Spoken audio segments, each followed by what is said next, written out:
Господин Савченков, пока не начали, вы у нас человек новый, Михаил, да? Да. Но, как мне кажется, крайне искренний. Скажите честно, вы знаете, кто сегодня будет играть? Нет, не знаю. Но какие-то слухи ходят, нет?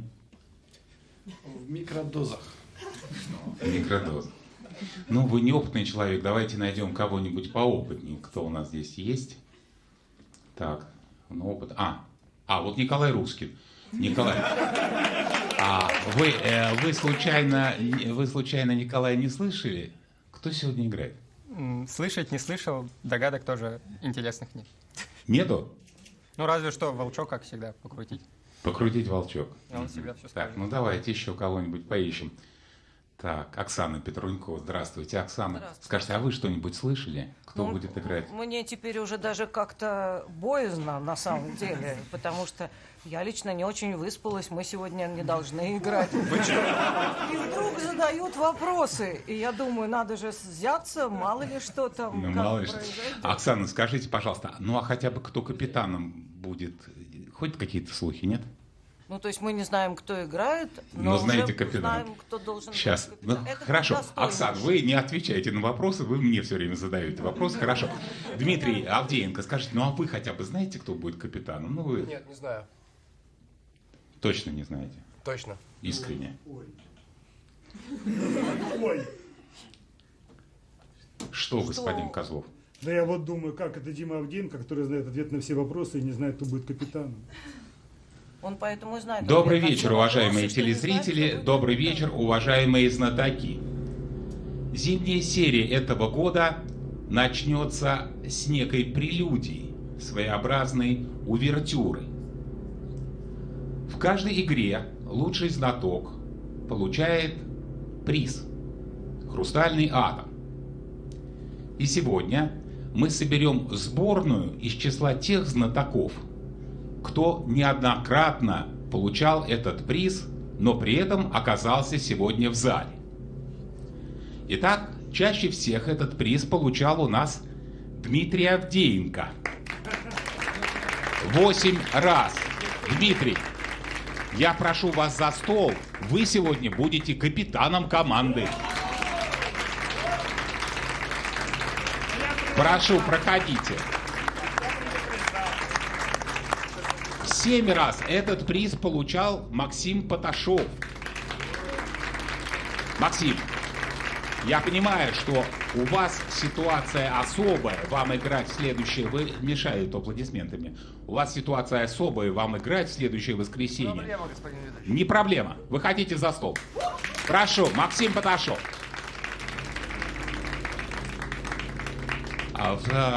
Уважаемые знатоки, в зале присутствуют 2 пятикратных обладателя хрустального атома.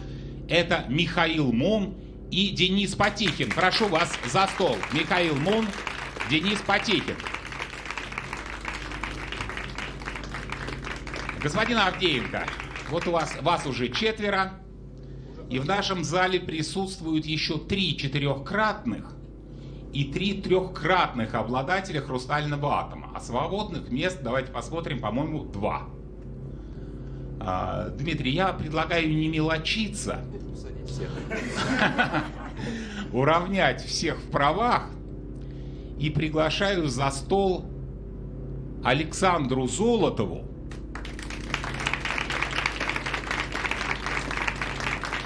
и Дарью Любинскую.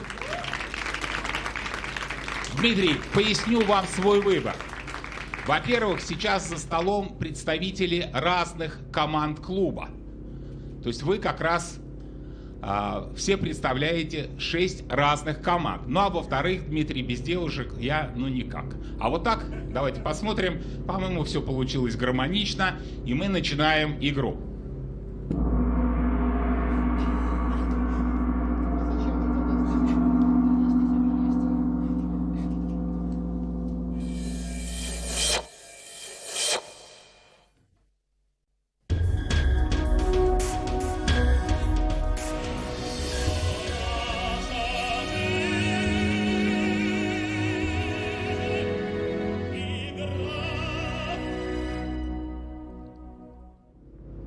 Против телезрителей сегодня играют трехкратная обладательница «Хрустального атома» Дарья Любинская, четырехкратная обладательница «Хрустального атома» Александра Золотова, пятикратные обладатели этого приза Денис Потейкин и обладатель «Хрустальной совы» Михаил Мун.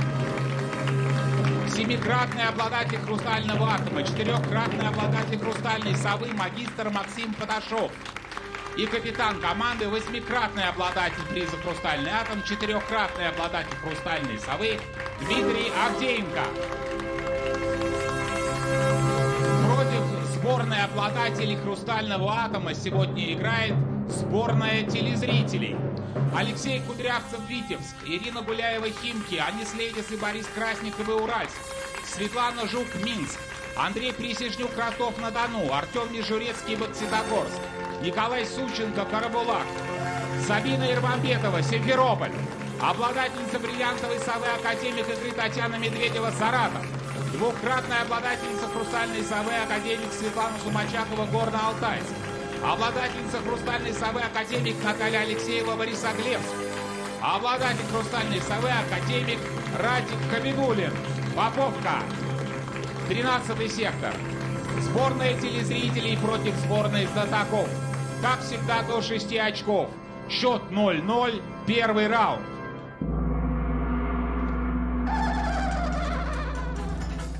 Так, господин Авдеенко, добрый вечер еще раз вам. Ну, у вас он точно добрый. У меня он такой. Я еще никогда вас не видел в кресле капитана. Дмитрий, вы опытный, заслуженный даже игрок. И как вот, наверное, Андрей Козлов думал, что вы предполагаете, что сегодня сыграете. Но насколько для вас неожиданна роль именно капитана? Полностью. Я вообще впервые в жизни в роли капитана буду выступать. Дмитрий, но с другой стороны получается, что вы в тренде сезона. В этом году все знатоки пробуют себя в роли капитана. Почему бы не попробовать и вам? Хорошо, господин Вот Михаил Мун пробовал, Максим Поташов вовсю пробует. Бокситогорск. Против вас играет научный сотрудник музея Артем Межурецкий из Бокситогорска. Послушайте фрагменты из писем, которые в 1804 году отправляла своему отцу в Ирландию Марта Вильмот, гостившая у княгини Дашковой. Мы проводим время очень весело.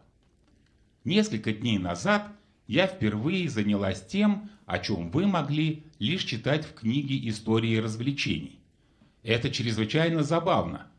Мы поднялись по меньшей мере футов на 80 по лестнице и здесь наверху увидели увитую зеленой хвоей беседку. Давайте усядемся в кресло с каким-нибудь компаньоном. Мне кажется, ощущение при этом такое, будто летишь по воздуху, как птица. Внимание, вопрос. Что же так впечатлило в России Марту Вильмот? Нет, еще не было. Были, Екатерина построила. Хорошо, там такие В которой можно было кататься летом. В Пушкине есть еще огромная, действительно, 24 метра, там есть огромная саночная трасса. Да. В Ломоносове есть еще павильон катальной горки, где тоже такая... Саночная трасса? У меня санки... Именно санки? А в чем тогда прикол? Ну, в чем? Садишься с незнакомые было компаньоном, именно двухместные. Нет, Санки мне больше по нравятся. лестнице санки не работают. Как это? Они забирались Подняться там. же куда-то надо. Они поднимались наверх, а потом скатывались. Ну, потому что нет лестницы парашютом на прыгать горку останавливали еще забраться. что-то. Ребят, Нет, я говорю, они скатывались в санях. Я был прообраз американских горок. Просто катание на санках. Для европейцев это удивительно. Именно с высоты. тем более, подожди, она говорила, что они историю вспоминали. Вряд ли в истории Ирландии есть ирландские горки. А вот санки в истории могли быть вполне тоже, да? Там же какие-то, ну там скалы есть. Сильно позже. Как термин, как понятие. Можно я отвечу? И вот кто-то отвечает. Да, господин ведущий, давайте я попробую ответить. Я недавно читал, что во времена Екатерины II как раз она изобрела, чтобы люди на санках катались в том числе и летом. И это было прообразом американских горок, или, как их на Западе называют, русские горки. Я думаю, что речь идет именно об этом развлечении, когда поднимались в высоту, садились в сани и скатывались на большой скорости, как бы паря по воздуху вниз. Дмитрий, То есть было вот очень интересно. Вы впервые оказались в кресле капитана. Это была ваша версия. Максим Паташов, я слышал, Михаил Мун пытались вас убедить, что это катание с горок ледяных на санях. Правильно я понял вас? Ваш спор. Да? Ну, у нас фактически не было спорных моментов. Речь идет о санках, да, на которых скатывались большой высоты прообразы. Вы сказали летом. Вы сказали летом. Я сказал, в том числе и летом. В том числе и летом. Но я знаю просто при Екатерине... Давайте так. Давайте так. Я вам прочитаю ответ, а вы скажете, так вы отвечали или нет. Хорошо? Хорошо.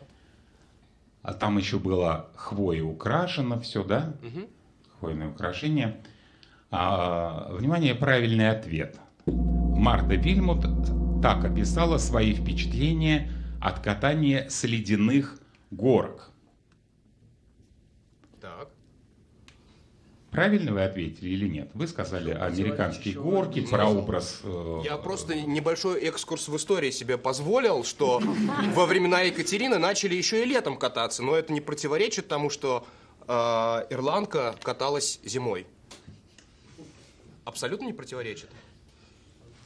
Ну вот так. То есть вы выиграли, вы считаете?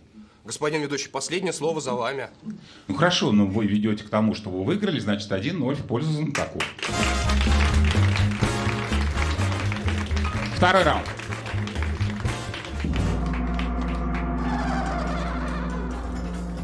Госпожа Любинская, Дарья, скажите, а для вас стало неожиданным, что вы оказались за столом? Абсолютно, господин ведущий.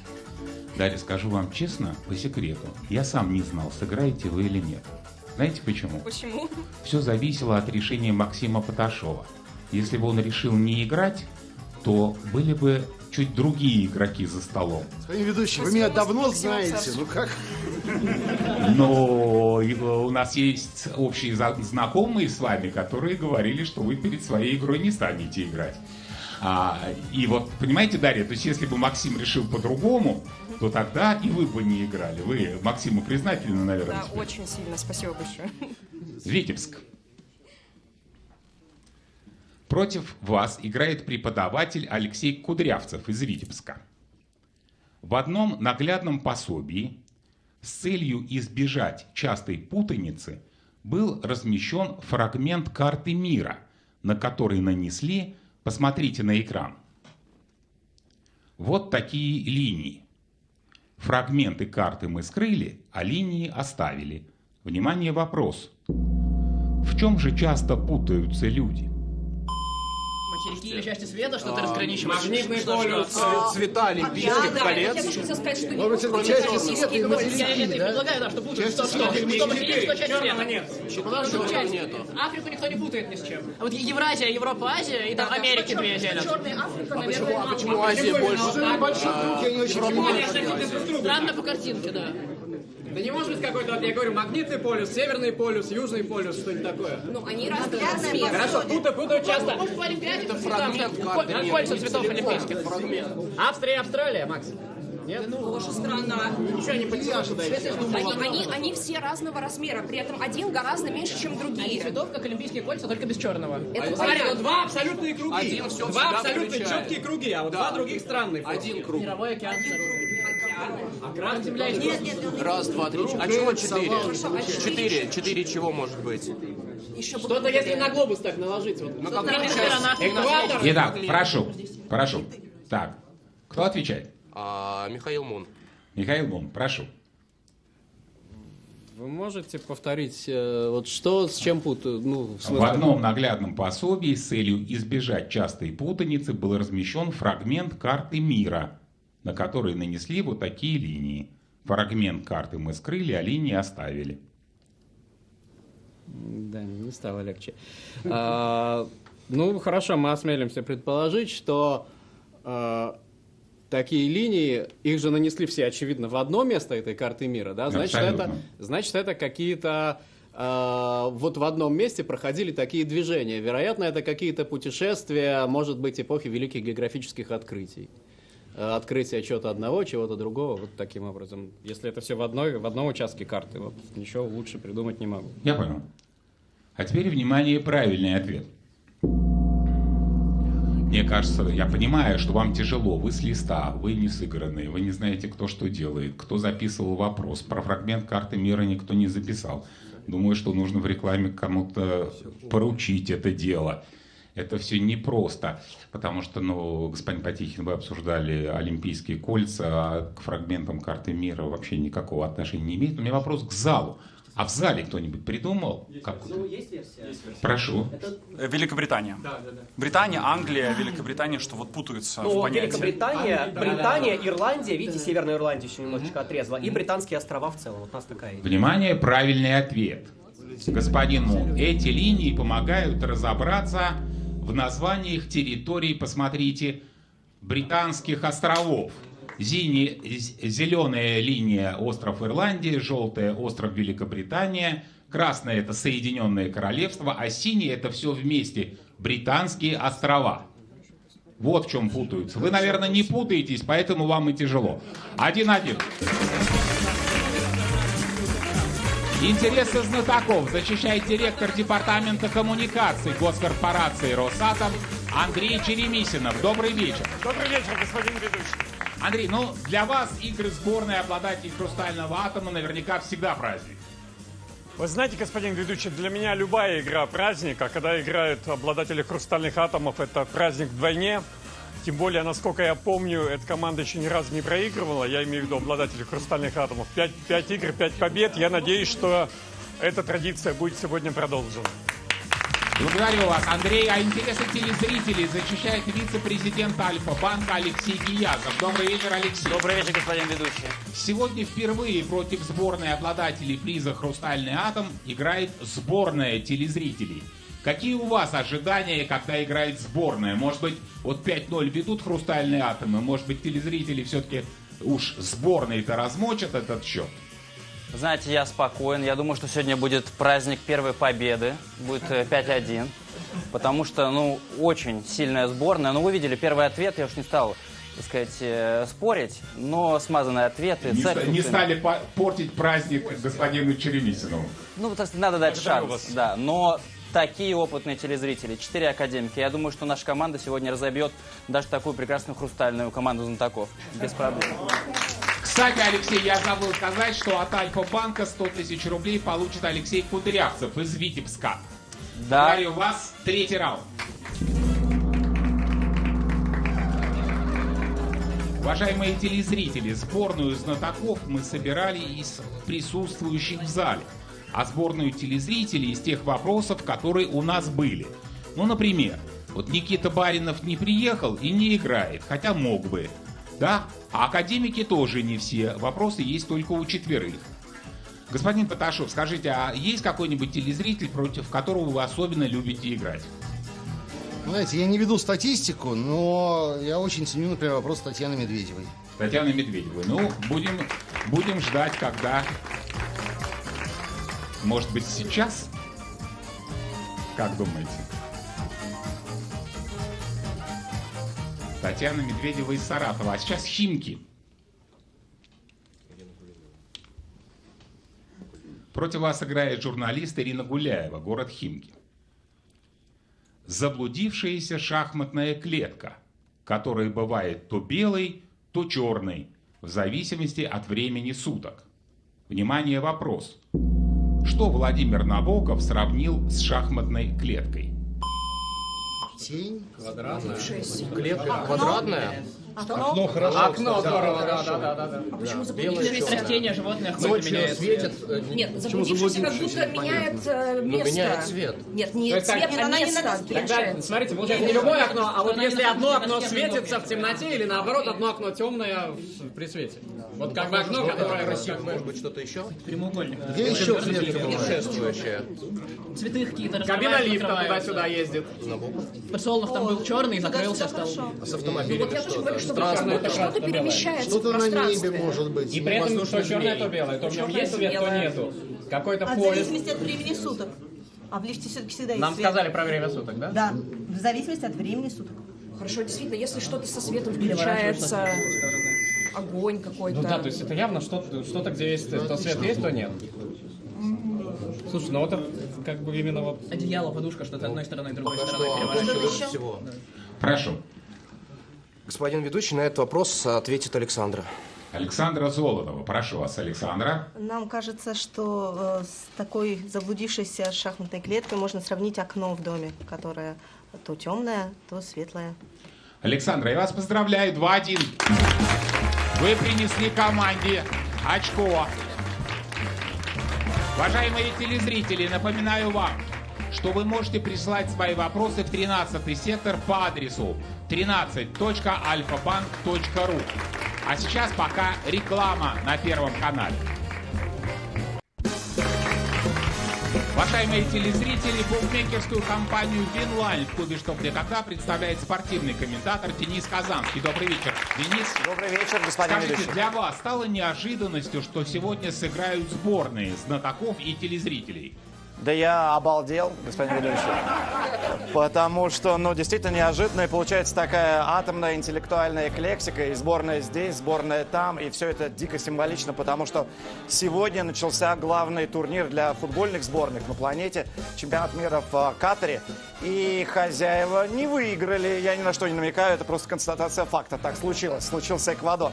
Ну и продолжая о символизме, я бы сказал о том, что будет символично, если вы сегодня зарегистрируетесь в компании Винлайн и выберете своего фаворита на чемпионат мира, а значит вы получите повышенные коэффициенты на абсолютно все матчи чемпионата мира в Катаре и возможность выиграть эксклюзивные подарки от компании Винлайн. Так что регистрируйтесь, получайте удовольствие, остальное за Винлайн.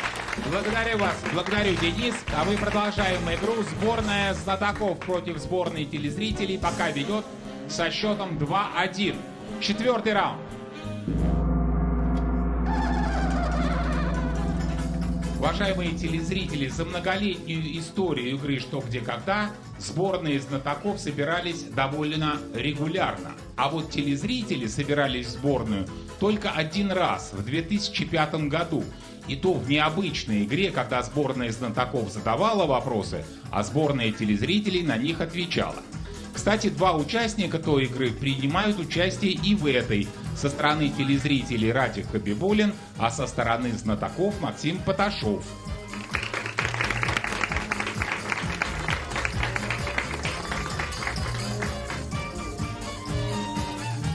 Но, господин Поташов, пока вас телезрители разминают, вот это надо сверху посмотреть.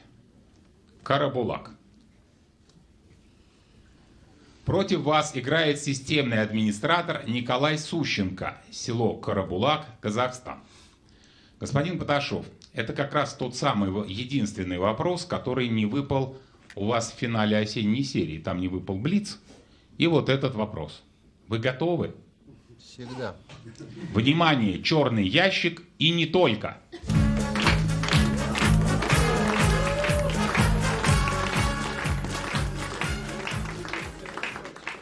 Господин Поташов, одному индийскому Чапа, веди себя хорошо.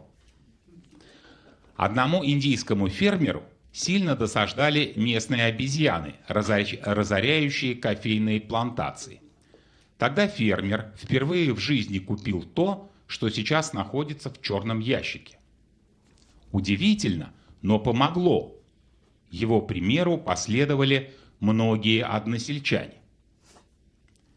Госпожа Любинская, так что же этот фермер сделал при помощи того, что сейчас находится в черном ящике? И зачем нам собака? Собака зачем, да? Намордник, какой-то собачье, что-то собачье. Что-то купил, продал, что-то... отпугивать животных. Кофейная плантация, да, была? Обезьяна, наверное, запах или звук. Google ходит поставить. Что? Google ходит поставить. Что-то типа запаха, да. Отгонять. И что, Нет, мне кажется, что-то, что обезьяны брали, а собака за ними бегала? Мячики, типа теннисные мячики, может быть, что-то с Ну, ними. кстати, красиво. Впервые купил. Собачий. Какой-то ошейник собачий. Что можно впервые собаки? применил. Там еще другие начали повторять. То есть массовая собаку штука. заставили охранять, Обезьян. да? А то Почему-то они никогда раньше это не покупали. Это тоже... Ну, то есть у него, например, не было собаки. Не было он собаки, знал. да. А тут он пришел ради этих обезьян. Какую-то кость. Косточка, как бы, да? поводок, Косточка, намордник, палка. что еще может... Будка. Отвлечь на кофе, на что-то другое, посадить там рядом. Что, они кофе это ели, они потом буйно себя вели, наверное? Это же не в черном ящике. А запах кофе блокирует чем-нибудь, там, чеснок какой-то. Ну, они все равно будут есть. Отвлек как-то обезьяну. Ну вот мне больше всего пока теннисный Итак. мячик нравится. Итак. Игрушка, да. Скажите, кто будет отвечать, и я повторю вопрос. Мне кажется, что вы пока не успеваете сориентироваться просто даже в тексте. Конечно, я понимаю, что Чапа вас отвлекает. Да, господин ведущий, отвечать будет Дарья Люблинская. Дарья Люблинская. Итак, Дарья, одному индийскому фермеру досаждали местные обезьяны, разоряющие кофейные плантации. Тогда фермер впервые в жизни купил то, что сейчас находится в черном ящике. Удивительно, но помогло. Его примеру последовали многие односельчане. Что же этот фермер сделал при помощи того, что сейчас находится в черном ящике?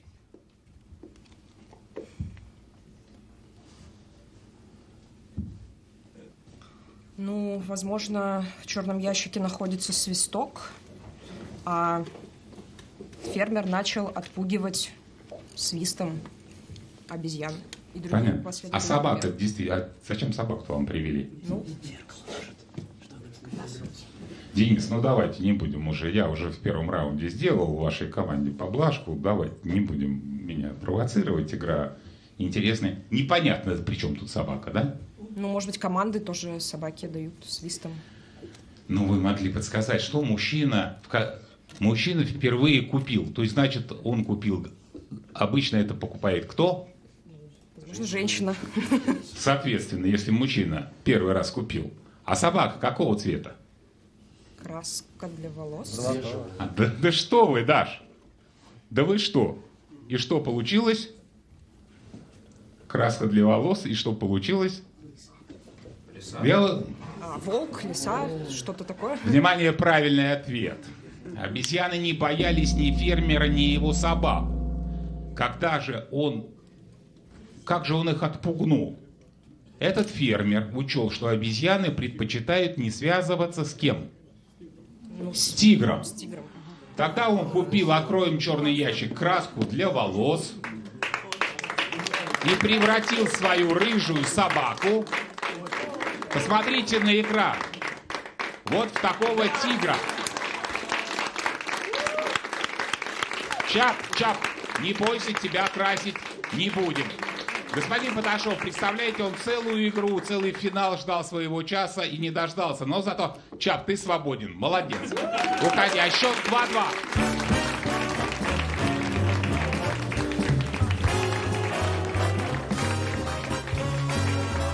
Пятый раунд.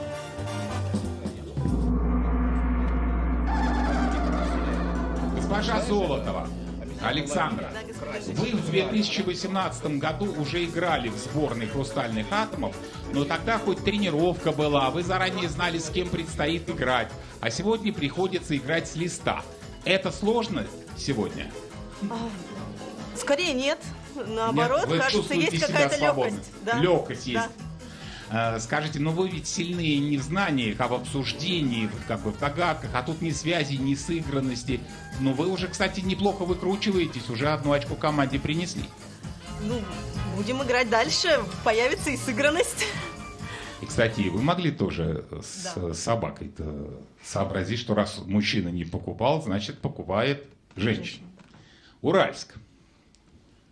Против вас играют Анис Лейдис и Борис Красниковы, город Уральск, Казахстан.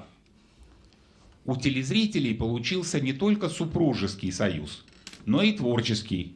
Вопрос снят самими телезрителями. Анис Лейдис у аппарата. Внимание на экран. Здравствуйте, уважаемые знатоки. Недавно я увидел необычный видеоролик. Его главная героиня сначала садится во внедорожник, а потом она то поднимается высоко в горы, то появляется на рынке благовоний, то в партере театра, то на борту яхты, то отдыхает в лежаке у бассейна. Уважаемые знатоки, где я увидел этот ролик и с какой целью его показывали? В самолете. Про запахи что-нибудь? Духи, Да, что-то? запахи. Слушайте, может, это Запах маска? моря, гор. Послушайте, может, это маска? Подожди, Героиня? она садится во внедорожник, какой-то ароматизатор, она едет в автомобиле и чувствует, что она в горах. Ну что, в каких местах надо надевать маску, например? Это не может быть, что она читает книгу, например, и оказывается во всех этих местах. Внедорожник. О, Книга? прикольно, да, книга. Как внедорожник? Книга как внедорожник? Нет, она читает про все эти вещи, как Где бы там я это оказывается. увидел? Все-таки внедорожник должен как-то играть, ребят. Как-то быть привязан, да. Где я это увидел? Внедорожник Из город какой добраться серии может, это бассейна снято? нет, конечно. Что да. книга открывает, это как путешествие, да? Книга — это внедорожник, при помощи которого ты можешь куда угодно Где попасть. тогда? В библиотеке, в книжном магазине, где это может быть? Он спрашивает, где видел. Он спрашивает, где видел. На книжном сайте. Где чаще всего ролики показывают еще? В самолете. В интернете, да. Нет, Кабинет стоматолога. В автобусе показывают, ну, рекламные какие-то. Кто книгу придумал? В лифте показывают. Где тогда показывают? В магазине, где можно купить книги, в том числе в интернет-магазине. А кто это придумал? Прошу. Придумал. Еще раз. Где телезритель увидел этот ролик и с какой целью его показывали? Ролик. Кто отвечает? Даша ответит, Дарья Люблинская. Дарья Любинская. Нам кажется, что этот ролик показывали в книжном магазине, возможно, в интернет-магазине, с целью, чтобы продемонстрировать, что книги помогают оказываться в самых разных местах и путешествовать даже, когда ты их читаешь. А теперь, внимание, правильный ответ. Господин Подашов, вы на первой секунде просто, ну, по прямой логике, где ролики показывают, сказали самолет. Но не поняли, зачем. Не понял. Не понял. Смотрите, героиня садится во внедорожник. Вы, когда в автомобиль садитесь, что первым делом делаете? Так, я разговариваю с Максимом Поташовым. Наверное, пристегиваюсь. Пристегиваетесь, поднимаетесь высоко в горы и надеваете что? Маску. Рынок благовоний демонстрирует запрет от Поведение курения. в самолете, да. Яхта — это про спасательный жилет. Ролик показывали в салоне самолета одной авиакомпании, чтобы ознакомить пассажиров с правилами поведения на борту. 3-2 в пользу телезрителей. 100 тысяч рублей от Альфа-банка получат Анис Лейдис и Борис Красниковы из Уральска. Лучший знаток этой игры получит от госкорпорации «Росатом» приз «Хрустальный атом». Определит лучшего Андрей Черемисинов. Андрей, сегодня вам предстоит вручить, шутка сказать, 190-й «Хрустальный атом». Скажите, а сколько там еще у вас на складе осталось? Ну, господин ведущий, вы знаете, Росатом работает с двойным запасом прочности всегда, поэтому еще 190 штук-то мы найдем. Тем более склады у нас большие и раскиданы по всему миру, господин ведущий. Благодарю вас. Благодаря, мы продолжаем игру. 6-й раунд.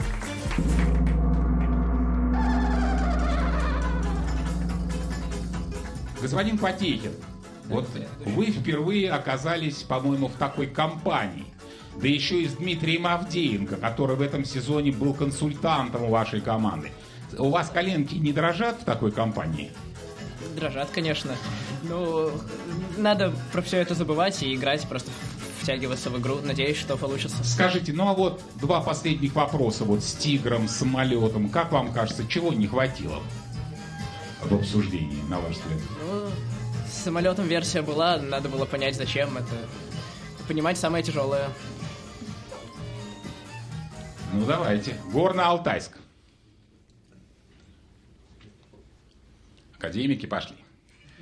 Против вас играет академик Академии телезрителей игры «Что, где, когда», двукратная обладательница «Хрустальной совы» Светлана Сумачакова из Горно-Алтайска. Внимание, вопрос. Почему, когда на Алтае говорят «приехал сверху», это означает, что человек приехал с юга? Потому что горы на юге, нет? Горы на юге, Горно-Алтайский южнее, чем Республика Алтай. На Алтае они говорят. понижаются к Может, северу. по реке еще это вверх как-то вниз? Нет, очень да, как плохо. раз реки там с севера текут на юг. Миша, это как-то прямолинейно слишком. Подожди. Ну хорошо. Или реки как раз тоже с юга на север. По течению рек, все-таки, наверное, логично. Сверху по течению. Сверху по течению, Ну, да, как бы да, и- реки как раз, и- да, реки как реки раз надо с вниз юга на текут. север, конечно, и не все. Почему? Они на север. Ну, Я понимаю, не река север, течет на сверху север. вниз. И горы, Да. и река. Что-нибудь Ну, еще? на Алтае, что еще на Алтае? Соседи там, как там? Почему-то карта мира. Да, там Монголия. Казахстан. Близко, да. Монголия близко. Ну, Сверху. Казахстан. А если что-то с внешним видом человека, например, как Слушайте, ну как-то просто по течению реки это как-то одномерно. Аэропорт на юге. Это не, если аэропорт, не обязательно с юга. А с юга это может быть, ну, действительно южные соседи какие-то. Видимо, так давно Что говорят. на юге от Алтая еще? Вот реки хорошо. Что еще? Итак, Дмитрий, кто отвечает? Михаил Мун. Прошу, Михаил Мун. Господин ведущий, мы полагаем, что поскольку в этих регионах крайне популярно перемещение по рекам, а реки в большинстве своем там текут с юга на север, если я не ошибаюсь, то имеется в виду приехал сверху, это в смысле сверху по течению реки, то есть как бы с юга. Ваш ответ понятен. Но, госпожа Золотова, я еще раз хочу обратить внимание всех, что это вы подправили обсуждение. Собирались отвечать другое. Вы сказали, может быть, все-таки дело в реках. И действительно, большинство рек Центральной России текут с севера на юг, а поскольку на Алтае, Обе, Катунь текут с юга на север, то когда там говорят «приехал сверху», это означает «приехал с юга». Александра Золотова, Михаил Мун, 3-3.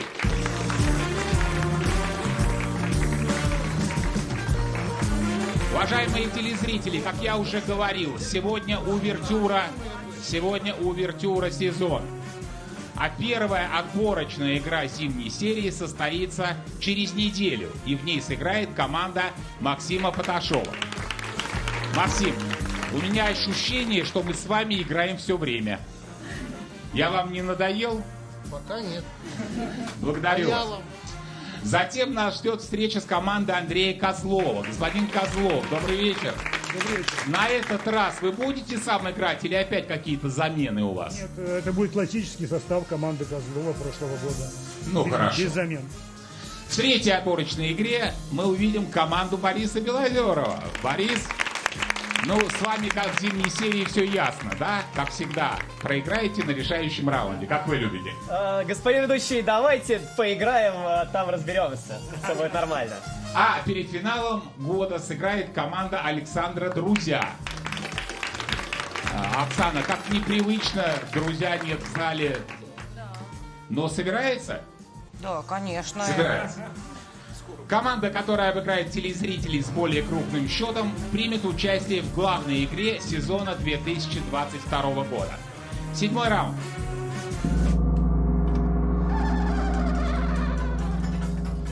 Господин Мун, Михаил, ни при каких раскладах ваша сборная не будет претендовать на финал года. Скажите, вас расслабляют такие вот безответственные игры?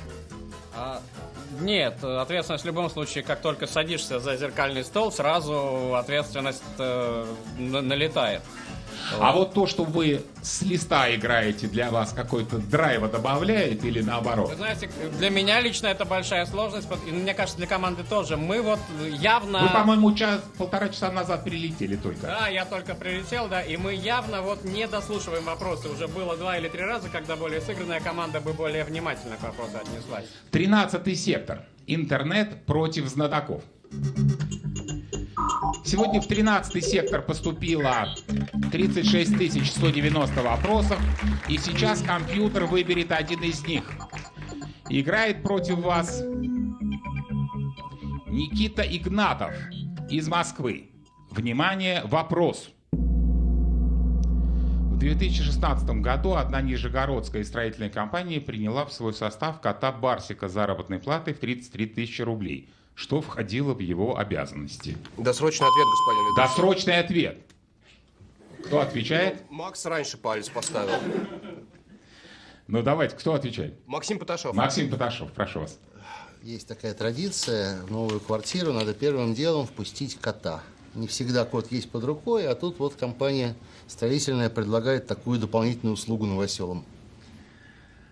Так, господин Потехин, а вы тоже это же хотели отвечать? Да, я хотел. То есть вас, как это, дедовщина у нас, да? Не дают вам. Просто реакция просто реакция, да. Это же не важно, кто отвечает. Ну, Главное, давайте что посмотрим на экран. Я думаю, что если двое знают, то, наверное, правильно. Внимание, правильный ответ.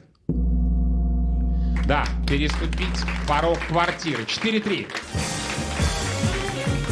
у вас есть одна дополнительная минута на размышление. Реклама на Первом канале.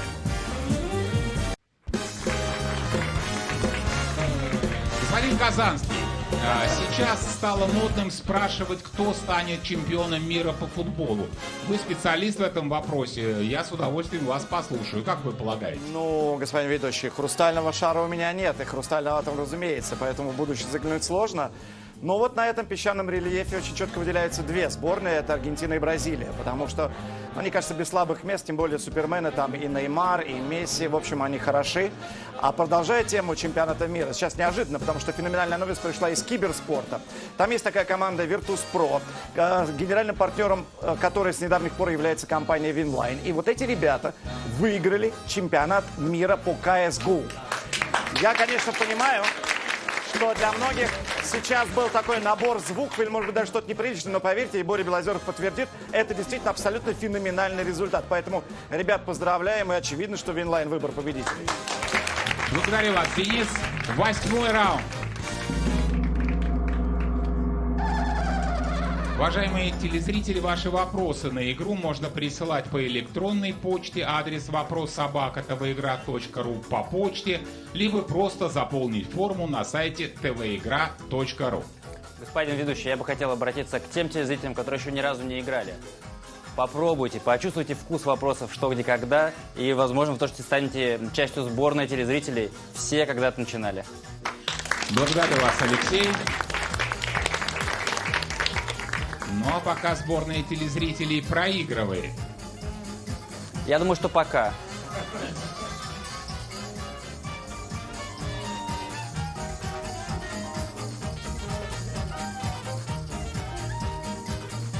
Симферополь. Против вас играет воспитатель детского сада Сабина Ирмамбетова из Симферополя. Сабина попросила показать вам уникальную раму. Посмотрите на экран. Рама украшена резным орнаментом из бутонов и цветов, перевитых сухим стеблем плюща.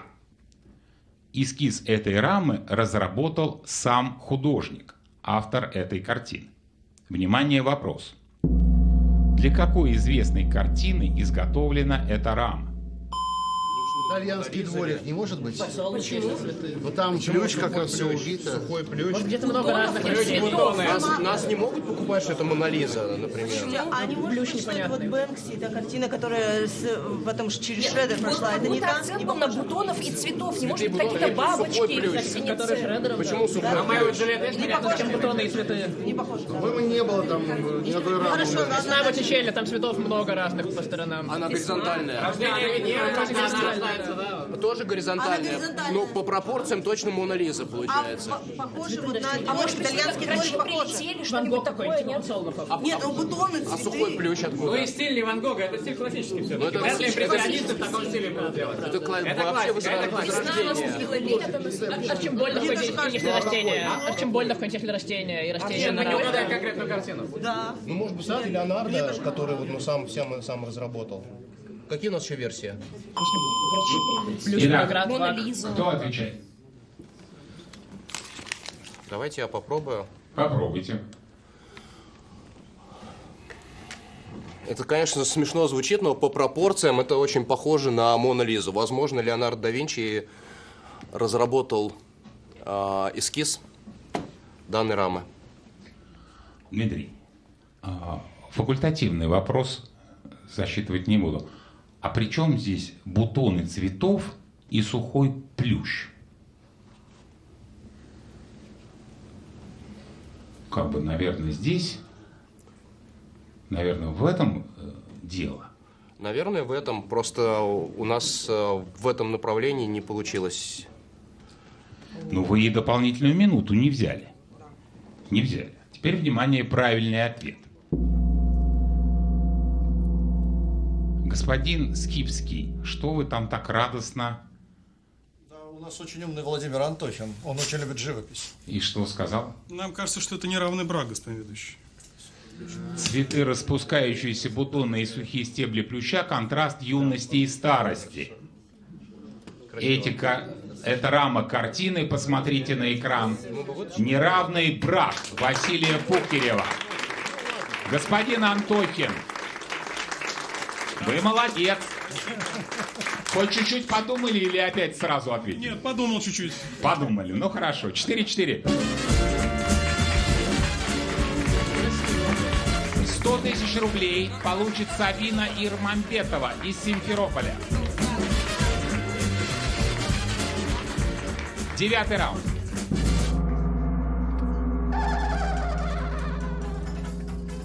Госпожа Золотова, вот смотрите, ваша команда в осенней серии не ответила на вопрос про музей Пушкина. Да? Потом господин Мун и ваша тоже не ответила про музей, про Пушкинский музей. В смысле, не про музей Пушкина, господин Мун. Сейчас кто-нибудь покажет? Да. Ну, а это вот Третьяковка. В Третьяковку теперь тоже всем пойдете, всем клубом? Ну, вообще, живопись, конечно, надо любить. Живопись — это вообще прекрасно. Но, с другой стороны, понимаете, такой вопрос по фрагментам картин, по фрагментам по рамам угадывать картины, конечно, это только Владимир Антохин. Саратов.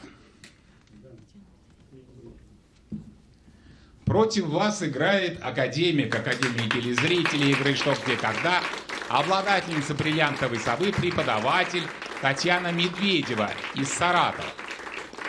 Господин Поташов, вот вы хотели сыграть с Татьяной? Да. Прошу.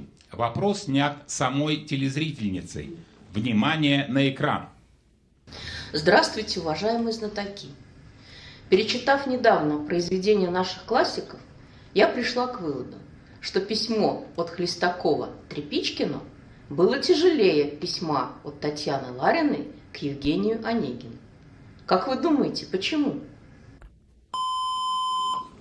Много печатей. Та печать не ставила. Дольше шло, больше марок. Просто стихами что-нибудь. Не было марок. Вообще, письмо Татьяна... Она печать не ставила, она же его передала. Да. А тут печать была. Печать тяжелая, сургучная. Да. Запечатанные и не запечатанные Запечатанные письма. и не запечатанные. Она передала Хорошо. лично, а там почта. Я, к стыду, не помню, что написано Хлестакова, но не помню. Хорошо, почему еще тяжелее могло быть? Конверт, Бумага. больше бумаги. Больше чернил, просто больше листов. Больше листов. Вряд ли Просто больше строк. Получается, Татьяна Онегина это раньше по времени было. Может быть, что из-за времени изменилось. Чуть немного. Тяжелее, в смысле, сложнее писать ей было, не в смысле физически тяжелее. А если с языком что-то связано, с буквами? Тяжелее по-французски, по-русски. Больше текста. Хорошо, больше... Татьяна по-французски. Больше Она чернил. по-французски, Это на вес не влияет. Почему русский тяжелее? Воспринимать тяжелее.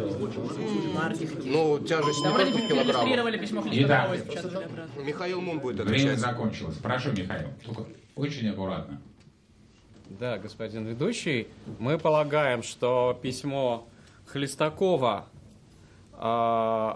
все-таки запечатывалось в конверт и, вероятно, содержало сургучную печать. Сургуч достаточно тяжелая штука, а письмо Татьяны Онегину, очевидно, как бы печатью не запечатывалось, ну, как мы знаем из сюжета Евгения Онегина. Вот это вы учли мое пожелание. Да, я постарался. Факультативный вопрос. А как тогда запечатывалось письмо Татьяны Онегину? Ну, наверное, просто языком как-то, ну... Да, тогда же, ну, если я... Внимание, правильный ответ. Господин Мун, помните, Татьяна то вздохнет, то охнет, письмо дрожит в ее руке, обладка розовая сохнет на воспаленном языке. Обладку вы не вспомнили, но язык помните.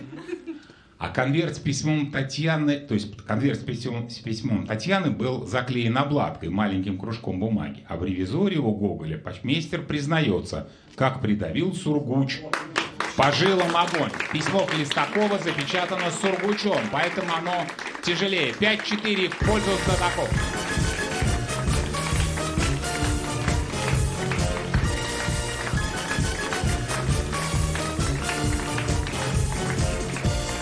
Десятый раунд. как господин Авдеенко, может быть, случая больше не представится, какие у вас ощущения от шкуры капитана? Вы знаете, наверное, ближе всего ощущение, как от контрастного душа. Стоял, никого не трогал, и вдруг бац, назначают капитаном. Я повторюсь, я впервые в этой роли. Но бодрит. Но бодрит. свое кресло в обычное хотите побыстрее? Есть такое желание? Быстрее? Почему? Или вам нравится? Свой срок. 18. Нет, ну, Дмитрий, вам нравится или нет? Нравится. В такой компании очень нравится, да.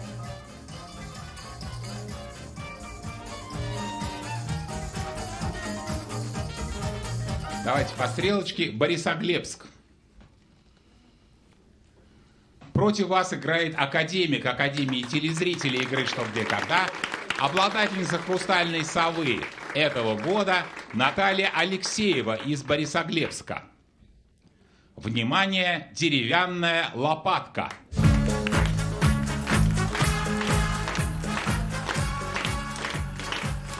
Уважаемые знатоки, подобными лопатками один карикатурист снабдил всех мужчин на балу. Посмотрите на фрагменты его карикатуры 1850 года. То, как именно художник предлагал использовать такие лопатки, мы от вас скрыли. Внимание, вопрос. Над чем подтрунивал автор? Шляпки, парики. Какие прически? Может, это мука сыпется, надо ее собирать. Это хлебная лопатка, да. Уже нету для... Какие-нибудь корсеты, какие-нибудь... Нет, у них просто прически. Смотрите, лампочка есть какой-то портрет. Электричество какое-нибудь. Втягивать пепел. Подавали что-то на расстоянии. Нет, этим что-то можно достать. Может, длинный стол нельзя с другого конца тогда стола у дам были огромные платья, Да. чтобы подать что-то даме, нельзя было С приблизиться. другого стола нет, это очень длинный стол. Но что-то подать... Над чем потрунивал? Над чем потрунивал? Расстояние достаточно через стол Да, то передать. есть подать что-то даме на лопатке из акрилина. Ну, нормально. Хорошо. А у них большие, да? Да, там Да, очень конечно, видно, что у нее, видишь, вот такие. Начинается кринолин. Будем еще минуту. Лицо пора закрывать, как маски. Хорошо. Ну, еще что-нибудь. То есть на переднем плане вот разъяснение этого явно на переднем плане. Итак, Заметьте, что нам низ закрыли. Господин ведущий, я попробую ответить. прошу вас. Середина 19 века, тогда в моде были очень пышные кринолины. Так не будет понятно. Вы встаньте, вот Оксана Петровна стоит, как-то покажите вместе с ней. И что? Ну, И что? давайте Нет, Оксана, вы стоите на месте. Давайте представим, что у Оксаны пышный кринолин, где-то вот на таком расстоянии, и, соответственно, мне, чтобы что-то ей попытаться передать, например, ручку, из-за кринолина я не могу достать, и мне требуется вот такое приспособление.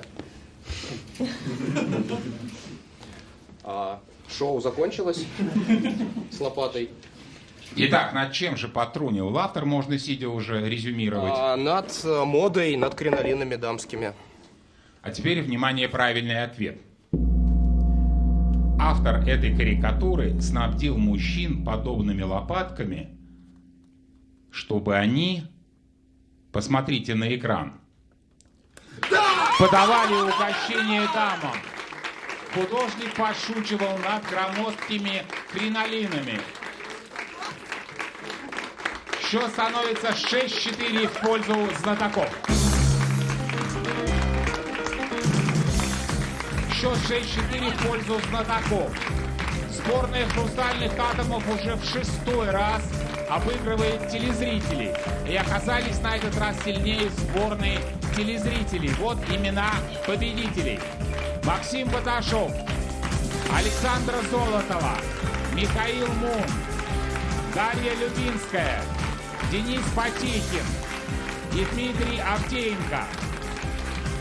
Господин Черемисинов, вам кто из знатоков был сегодня лучшим? Вам сложно? Начало было одно, а вторая половина совсем другая. Да, мне сложно, но мне кажется, сегодня новоиспеченный капитан был лучшим. Дмитрий Авдеенко, вы издеваетесь, господин Черемисинов, но куда уже 9-й «Хрустальный атом»? Ему ставить некуда, его из дома выгонят. У нас уже еще 190 есть. Все в порядке, господин Ильич. Дмитрий Авдеенко, я вас поздравляю с удачным опытом. Господин Гиязов, а кто получит сегодня приз за лучший вопрос? Ну, у меня, кстати, выбор очень простой. Мне кажется, лучшим вопросом станет вопрос имени Чапы и Николая Николай Сущенко из Карабулака получит 200 тысяч рублей от Альфа-банка. А еще 200 тысяч рублей призового фонда этой игры остались неразыгранными, и вся эта сумма поступает в призовой фонд финала года на специальный вклад Альфа-банка. Теперь там 2 миллиона 811 тысяч рублей. Уважаемые телезрители, первую отборочную игру зимней серии с Максимом Баташовым и компанией смотрите на Первом канале в следующее воскресенье, сразу после программы «Время». А эта игра закончена. Спасибо вам всем за игру.